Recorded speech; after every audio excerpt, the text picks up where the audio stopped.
कि ईश्वर की शक्ति के बिना ये आंख देख नहीं सकती, उस शक्ति के बिना ये मुंह बोल नहीं सकता। मैं नहीं बोल रही हूँ, भगवान ही बोल रहे हैं। अगर वो बोलना बंद कर देंगे तो राम राम सत्य हो जाएगी। वो बोल रहे हैं, मैं नहीं बोल रही हूँ।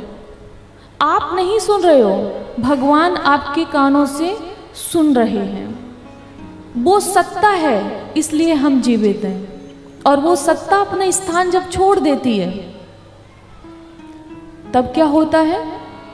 राम राम सत्य है, ये होता है। तो कुंती मैया यही कह रही हैं कि नमस्ते पुरुषम त्वाद्यम ईश्वरम प्रकृति परम अलक्ष्यम सर्वभूतानाम अंतर्बहिर्विस्थितम। आप बाहर भी हो और आप भीतर भी हो, किंतु आप दिखाई नहीं देते। और इंद्रियों में ये शक्ति नहीं, क्योंकि भगवान प्रकृति से परे है। इन आंखों से हम भगवान को देख नहीं सकते। अर्जुन को जब भगवान ने विराट रूप का दर्शन कराया, जब विराट रूप का दर्शन कराया तो उनको दिव्य दृष्टि प्रदान की। ये महाभारत की युद्ध की बात है। अर्जुन ने कहा कि मैं आपका वो विराट रूप देखना चाहता हूँ। तो भगवान ने कहा कि अर्जुन, तुम्हें जब तक मैं दिव्य दृष्टि प्रदान नहीं करूँगा तुम मेरे वास्तविक स्वरूप का दर्शन करने में सक्षम नहीं होगे। जब भगवान ने उनको दिव्य दृष्टि प्रदान की तब अर्जुन ने जी भर के उनका दर्शन किया। और दर्शन पता है कैसा किया? भगवान ने जब विराट रूप दिखाया तो भगवान के मुख के जो दांत होते हैं ना, जो क्या बोलते हो, दाढ़ क्या बोलते हो, ये जो जिससे खाना चबाते हो, क्या दाढ़ी बोलते हैं ना। तो जितने कौरव थे ना, वो एक एक करके भगवान के मुख में जा रहे थे और सब ये दांतों में और दाढ़ों में फंसे हुए थे। अर्जुन कांपने लगे कि अभी जब दिव्य दृष्टि प्रदान नहीं की थी तो सारी सेना बाहर खड़ी हुई थी, सारे कौरव बाहर खड़े हुए थे अपने रथ में सवार होकर, अपने आयुधों को लेकर। और जैसे ही आपने विराट रूप दिखाया तो उसमें जितने भी सैनिक थे, कौरव थे, सब भगवान के मुख में जा रहे थे, दांतों में फंसे हुए थे। अर्जुन कांपने लगे कि प्रभु इस रूप को समेट लो, मैं देख नहीं पा रहा हूँ। और जब भगवान ने माया को समेटा और वो रूप अदृश्य हो गया तो अर्जुन ने देखा कि सारी सेना खड़ी है और 100 के 100 कौरव सामने खड़े हैं।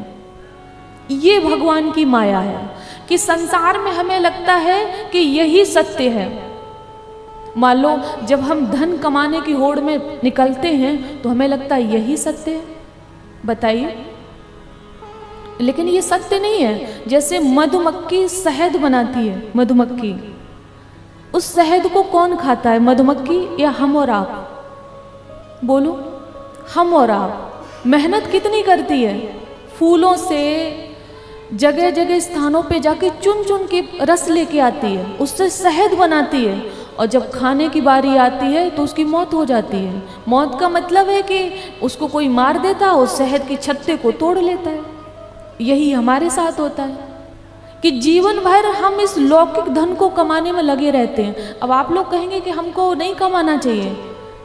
बिल्कुल कमाना चाहिए, आयोजन भी नहीं होंगे, बिल्कुल कमाना चाहिए, लेकिन साथ में भगवान का ध्यान भी रखना चाहिए। राम राम और साथ में काम भी होना चाहिए। क्यों? काम करेंगे धन आएगा, राम राम करेंगे तो परम धन की प्राप्ति होगी। तो बैलेंस बना के धन भी कमाइए, लेकिन धन में इतने मत घुस जाइए कि कोई और काम करो ही ना, भगवान को ही भूल जाओ। क्योंकि हम और आप आए किस लिए इस संसार में? बताइए, हमारा कार्य क्या है? हमारा कार्य क्या है? क्या हम धन कमाने के लिए आए हैं? क्या हम मधुमक्खी बनने के लिए आए हैं? और हम धन कमाते क्यों हैं? हमारे लिए शायद पर्याप्त होगा, हमारे खाने पीने के लिए पर्याप्त होगा, लेकिन हमें लगता है कि हमारे बच्चे हैं, उनके लिए घर बना दें, उनके लिए ज़मीन खरीद लें, बाहर सिटी में कोई प्लॉट ले दें, कोई फ्लैट बनवा दें। इसीलिए तो आप बच्चों को शिक्षा दीजिए, साथ में संस्कार दीजिए। आप शिक्षित अगर बनाएंगे तो वो धन कमाने में सक्षम होंगे, संस्कार आप देंगे तो वो जिस पद पे जाएंगे उसका सदुपयोग करेंगे। और वो संस्कार से क्या होगा कि आपके जो मेहनत की कमाई जो आपने बना कर रखी है वो कम से कम जीवन भर रहेगी और आपका नाम चलेगा। उससे ये होगा। अगर आप सोच रहे हो, मान लो कि आप धनी कमाने में लगे हो, बच्चे को शिक्षा दे रहे हो, संस्कार नहीं दे रहे हो, आप भी राम नाम को भूले हो, भाई जब आप राम राम नहीं करोगे तो बच्चे करेंगे? कितने लोग हैं यहाँ पर जो सुबह सुबह उठ के, जितने बच्चे बैठे हैं मुझे बताएं कि वो अपने माता पिता के पैर छूते हैं? आप लोगों के छूते हैं? आपके बच्चे नहीं छूते हैं? आप लोग अपने माता पिता के छूते हो? बोलो तो फिर बच्चे कैसे छुएंगे? बताओ भाई, गड़बड़ी तो आप ही की तरफ से हो रही है। बोलो, बुरा मानने की बात नहीं है भाई। जो बच्चों को सिखाओगे वही तो सीखेंगे। अगर आप अपने से बड़ों के पैर छुएंगे तो बच्चे आपके पैर छुएंगे। ये संस्कार हैं, यही तो भूले हैं। आप कंठी पहनिए, आप तिलक लगाइए, आप कलावा बांधिए, तो बच्चे भी कंठी पहनेंगे, वो भी तिलक लगाएंगे, वो भी कलावा बांधेंगे। आप अपने धर्म को पहचानिए, अपनी संस्कृति को पहचानिए, आप अपने देश धर्म के लिए समर्पित होइए, तो बच्चे भी होंगे। ये देश है तुम्हारा, नेता तुम ही हो कल के, इंसाफ की डगर पे बच्चों दिखाओ चल के। ये बच्चों को सिखाओगे तब तो वो चलेंगे। गड़बड़ी तो हमारी तरफ से होती है। कहते हैं आजकल के बच्चे गड़बड़ कर रहे। बच्चे गड़बड़ नहीं कर रहे भैया, कुछ गलती हमसे भी हो रही है। तो आप आए क्यों हो इस संसार में? बताइए। सारे दिन चौका बर्तन, खाना पीना, सोना, केवल इसलिए नहीं आए हो भाई। तन है तो भोजन चाहिए, पहनने के लिए वस्त्र भी चाहिए, और वस्त्रों के लिए धन भी चाहिए। तो 8 घंटे काम करो तो कम से कम 8 घंटे आराम करो, तो कम से कम 4 घंटे तो भगवान को दे दो, 2 घंटे तो दे दो, 1 घंटा तो दे दो, 30 मिनट तो दे दो भगवान को। भाई जिसने सब कुछ दिया उसे कुछ तो दे दो। कबीरदास जी बड़ी सुंदर बात कहते हैं, राम सिमर राम सिमर यही तेरो काज है। राम सिमर राम सिमर यही तेरो काज है। ये आपका कार्य है। अब आप ये कहोगे कि रामी हमने ये नहीं कहा राम राम करते रहो, लेकिन करो ये कहा है।